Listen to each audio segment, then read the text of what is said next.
I rolled out of bed about 6 o'clock and had plans of going to work and discovered I had a 4-foot snowdrift at the end of the driveway, compliments of the city of Beaver Dam. I figured, looks like I'm taking a snow day along with everybody else. My kids are off, so here I am. So about 8 o'clock I rolled out here. And noon. Okay, so for the last 4 hours I've gotten this far, and I've got about probably 5 hours ahead of me yet. So yeah, I've got all of this driveway to clean out, everything around the back, and enough around the back of the garage here too. So yeah, full day. So maybe I should have gone to work. Yeah, we've got a neighbor here that's been pretty sick for a while, so we're trying to kind of come together and help keep his driveway blown out for him. And Mother Nature hasn't exactly been behaving for us this year, so it's been almost a every other day occurrence. But yeah, it's a nice neighborhood, and everybody kind of comes together around here, and we do what we can to help out. So.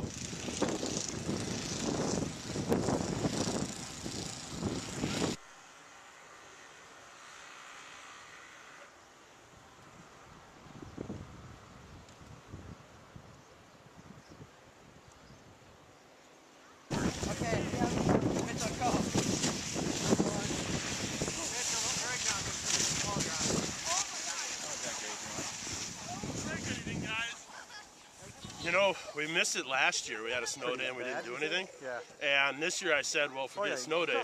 We're putting on we're going sledding. To heck with it. I'm taking a day off of work. We're doing this. Which, Facebook's a wonderful thing for that. Yeah. That's how this came about. Kids here, half the team made it. Yep, half the team. Get in it, guys. Go. Go, guys. How about that one? You'll pop up. No, not much. We'll get them 3 or 4 drops,